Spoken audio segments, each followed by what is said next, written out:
Hi aspirants, welcome back to our channel Banking Tutor Telugu. This is the third video in Arithmetic in-depth series. Already part 1 lo boards and stream chusam. Part 2 lo time and work and subtopic pipes and system ko discuss chesam. In this third video, we're going to discuss another important topic, that is ages. So ages చూస్తే మీకు ప్రతి పేపర్లో కనిపిస్తుంది, కామన్గా 99% కనిపించే topic. So మీకు prelims లెవెల్లో చూసుకున్న, మెయిన్స్ లెవెల్లో చూసుకున్న, క్లర్క్లో చూసుకున్న, పీఓలో చూసుకున్న ఏజెస్ అనే టాపిక్ అనేది మీకు గ్యారంటీగా షార్ట్గా ఉంటుంది. దీన్ని సింపుల్గా మనం అర్థం చేసుకుంటే ఈజీగా 1 మార్క్ మన పాకెట్లో వేసుకోవచ్చు. కాంప్లికేషన్గా దీన్ని ఆలోచిస్తే ఖచ్చితంగా మనం రాంగ్ పెట్టే వస్తాం. అదే సింపుల్గా మనం బ్రేక్ డౌన్ చేసుకుంటే చాలా ఈజీగా ఈ టాపిక్ అయిపోతుంది.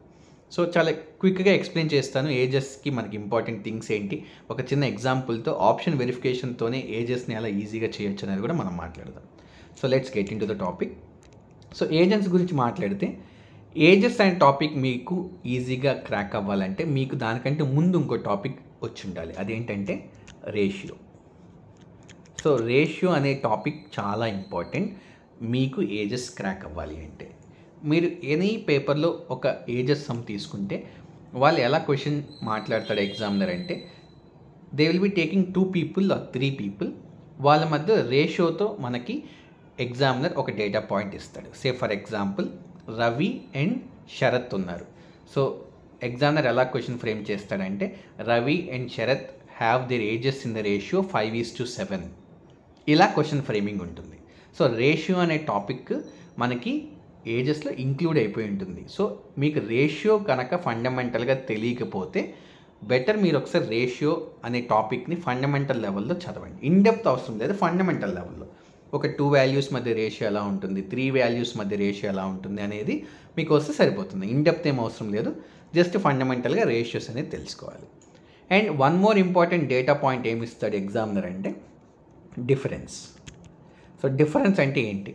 So Ravi and Sharath 2 people ఉన్నారు, వాళ్ళ ఏజెస్ రేషియో మాట్లాడారు 5:7 అని చెప్పి. ఇంకో డేటా పాయింట్ ఎలా ఇస్తాడంటే, difference between their ages is 10 years, 20 years, 5 years. ఇలా డేటా పాయింట్ డిఫరెన్స్ రూపంలో ఇస్తారు. ఇది మనకి క్యాలిక్యులేషన్ లెవెల్లో హెల్ప్ అయ్యే data point.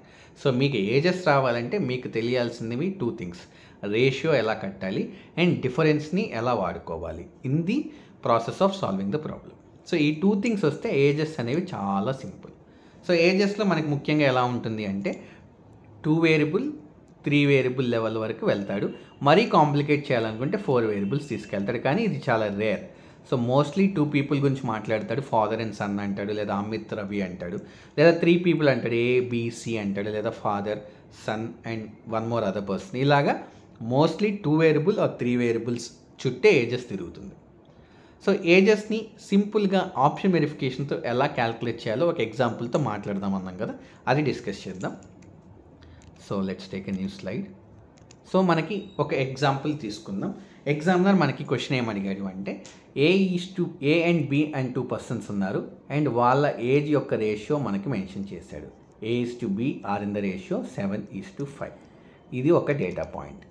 And difference between their age కూడా ఇచ్చాడు, దాన్ని డీతో దీని వచ్చేస్తాను. Difference between their age is 2 years అని చెప్పి మనకి ఎగ్జామినర్ మెన్షన్ చేశాడు.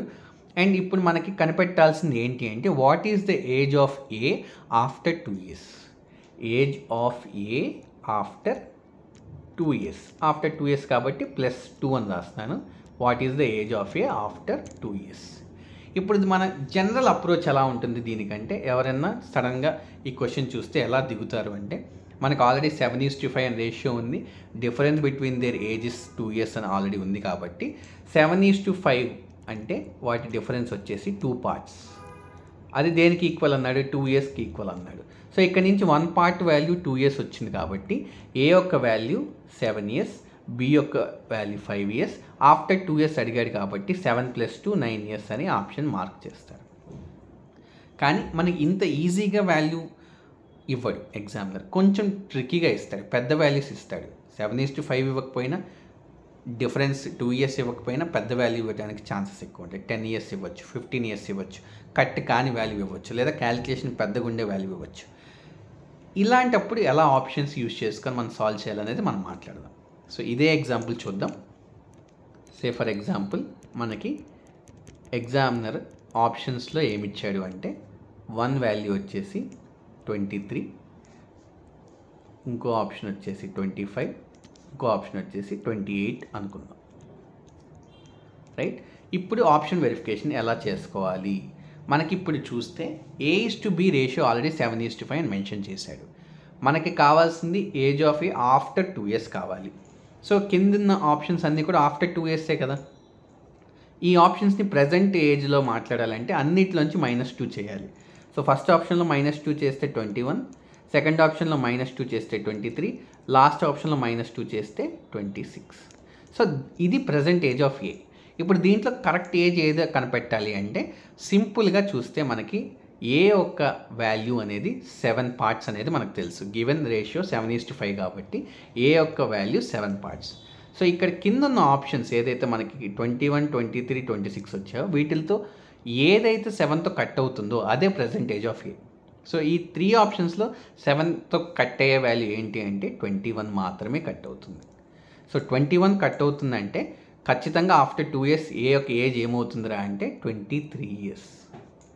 సో ఇదంతా నేను ఎక్స్ప్లెనేషన్ కోసం రాశాను. అదే మీకు ఈ ప్రాసెస్ అలవాటు అయిపోతే మీరు సింపుల్గా ఆప్షన్స్లో -2 చేసుకొని 7తో కట్ అవుతుందా లేదా అని చెక్ చేసుకుంటే పెన్ను కూడా పెట్టకుండా ఏజెస్ కంప్లీట్ చేసేయచ్చు. ఇది కొంచెం ప్రిలిమ్స్ లెవెల్లో వచ్చే సమ్స్.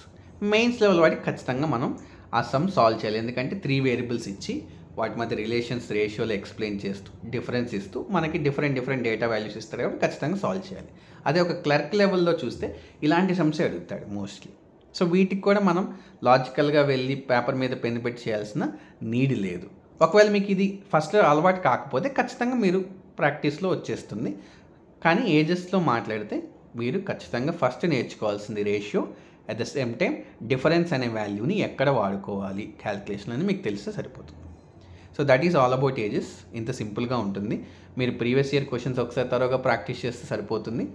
ఐ హోప్ ఈ వీడియో మీకు హెల్ప్ అవుతుందని చెప్పి also please share this video with your co-aspirants. ఖచ్చితంగా పార్ట్ 1 అండ్ పార్ట్ 2 వీడియోస్ కూడా చూడండి. దాంట్లో కూడా టిప్స్ అండ్ ట్రిక్స్ మాట్లాడాం ఆ అర్థమెటిక్ టాపిక్స్ గురించి. ఐ హోప్ మీకు ఈ సిరీస్ నచ్చుతుందని చెప్పి ఇంకా మీకు ఏదైనా క్వశ్చన్స్ ఉంటే do mention that in the comment section. Okay friends, until then all the best, good night, take care.